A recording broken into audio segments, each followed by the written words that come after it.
아니 어디를 갔는데 편하게 입고 나오라고 했어요? 오늘 저희 편의점 가요. 편의점이요? 아니 뭐 편의점 뭐나 우리 집에서 맨날 가고 그러는데 뭐 특별해 뭐 우리? 근데 오늘은 무인 편의점을 갈 겁니다. 사람 없는 편의점? 그럼 막 집어가면 어떻게 하려고? 앤디님이 가서 한번 보시죠. 오케이 알겠습니다. 한번 알아보도록 할게요. 네.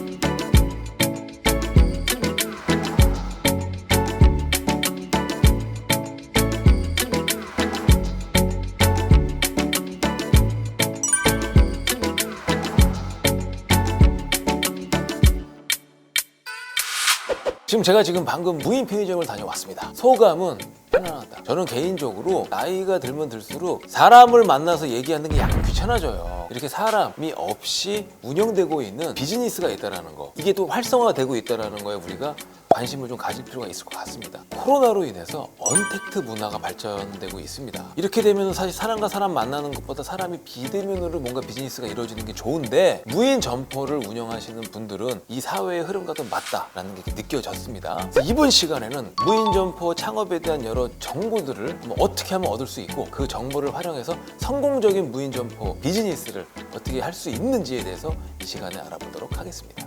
그렇다면 무인 점포의 창업 유망 업종이 있을 텐데 모든 업종이 가능한 건 아닐 거예요. 분명히 아직까지는 사람이 없어도 되는 업종이 있잖아요. 우리나라는 일단 편의점부터 시작한 것 같아요. 세븐일레븐 시그니처, 이마트 24, CU, 바이셀프 등이 그 대표적인 사례입니다. 이제 그럴 수밖에 없는 게, 우리가 기존의 편의점을 가면은 우리가 물건을 고르죠. 컵라면을 사면은 온수가 준비되어 있으면 거기서 따라서 뒀다가 먹곤 하잖아요. 사실상 80% 정도 손님이 다 했기 때문에 전향하기가 수월한 것 같습니다. 미국 같은 경우에는 온라인으로 예약을 해서 예약한 사람만 거기 들어가서 뭐 식사를 하든 물건을 사든 할 수가 있거든요. 자기에게 부여된 QR코드라든지 뭐 바코드 같은 형식으로 해서 운영이 됩니다. 그리고 미리 웹사이트에 결제를 해놔서 거기서 돈이 빠져나가게 자연스럽게, 이런 케이스도 있습니다. 또 편의점 말고도 스터디 카페나 독서실이 있죠. 어차피 문만 열리면 들어가서 거기서 공부하고 나오면 되는 거잖아. 빨래방, 사람 있으면 뭐합니까? 그 사람이 빨래 해주나요? 아니죠, 기계가 해주잖아. 화장품 전문점도 무인 점포로 활용이 되고 있습니다. 화장품 같은 경우에는 일반 다른 업장 속의 그 짜투리 공간, 비어진 공간을 활용할 수 있다고 그래요. 제가 미국에서 본 경우가 있는데요,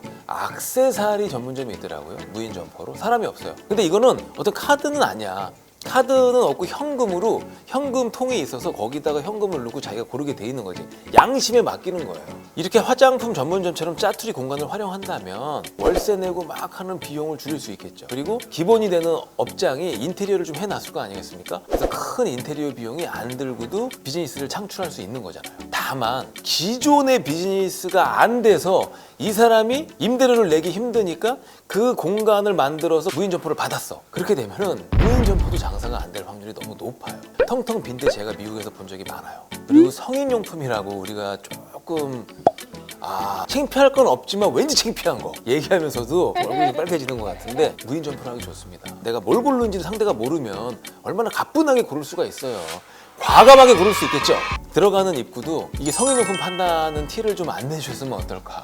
길가에 나만 걸어가나? 뒤에 사람들이 다 볼 거 아니에요. 저 사람 성인용품 가네? 그런 것도 한번 체크해 두시면 좋을 것 같습니다. 드라이브를 하니까 요즘에 외곽 쪽은 무인텔로 돼 있더라고요. 차를 세워놓고 카드로 결제하면 문이 열려서 올라간다고 그래요. 엘리베이터가 열려서. 물론 제가 그걸 이용한 건 아닙니다. 자, 그렇다면 이 중에 제가 편의점을 예를 들어서 무인 점포를 사업을 하고 싶어.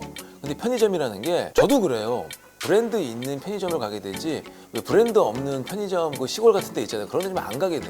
내가 비즈니스를 할 때 어떤 프랜차이즈를 선택할지, 어떻게 선택하면 좋을지 한번 제가 한번 알아보도록 하겠습니다. 그러기 위해서 제가 이곳에 한번 방문을 해볼게요. 부동산 124 사이트에 와서 창업 지원란을 보시면요, 프랜차이즈라고 있어요. 클릭하고 들어갑니다. 그러면 이제 필터 검색이 있거든요. 그러면 이제 업종에 물건 파는 거니까 도소매겠죠? 이 선택 쪽에서 편의점을 선택을 딱 하세요.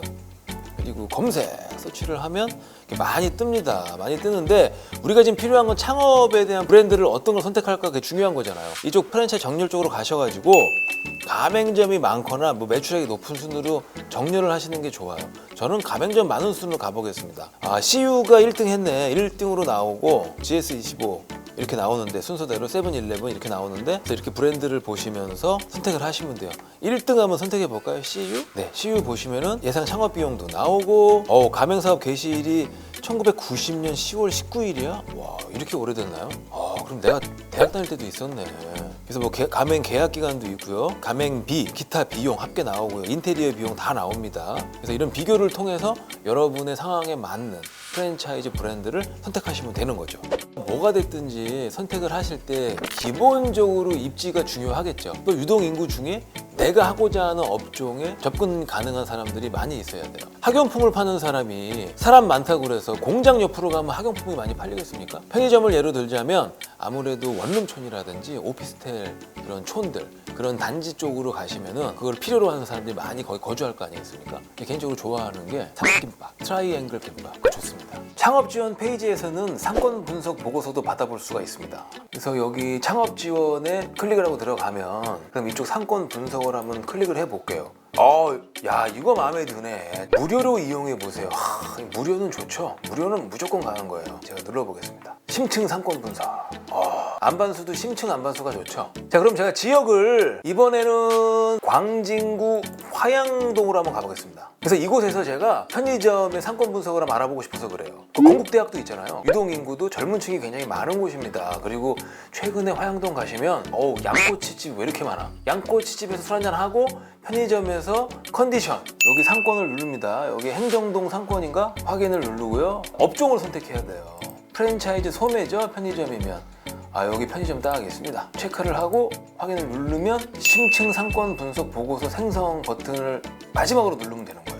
와, 매출 분석, 매출 심화 분석, 업종 분석. 거의 뭐 사실상 전부 다 분석을 해주는 건데 그 분석이 얼마큼의 분석인지 한번 확인을 해보겠습니다. 지역 나오고 선택 상권 나오고 그다음에 업종 나오고 업종군 나오고 맵이 나온 다음에 그 유동인구, 상주인구 이런 거 중요하죠. 상주인구 중에 주거인구와 직장인구 이런 거 중요합니다. 연령대, 주요, 성별까지 다 매장 정보, 매출 정보 다 나오고요. 그리고 제가 이제 수익성 분석을 한번 가볼게요. 매출 분석이 있네요. 그래프로 이렇게 분석을 해놨습니다.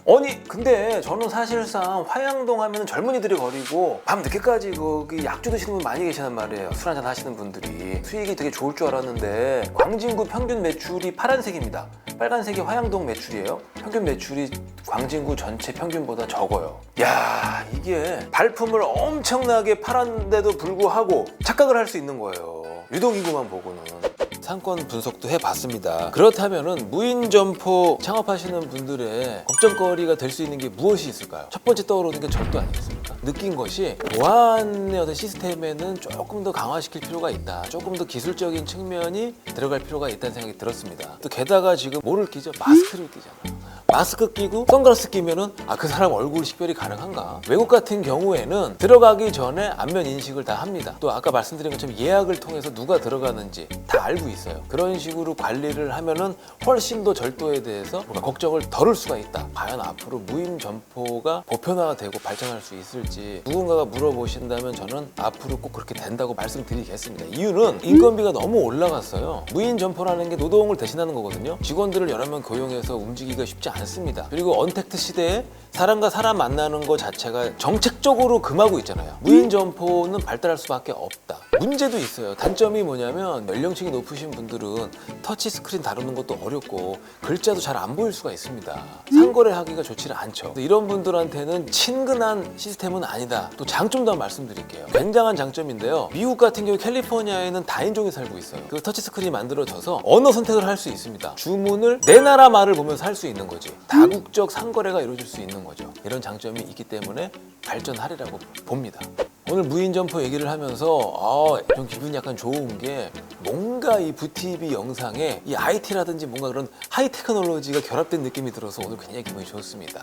여러분도 앤디처럼 기분이 좋으시다면 구독, 좋아요, 알림 버튼까지 꼭 좀 눌러주십시오.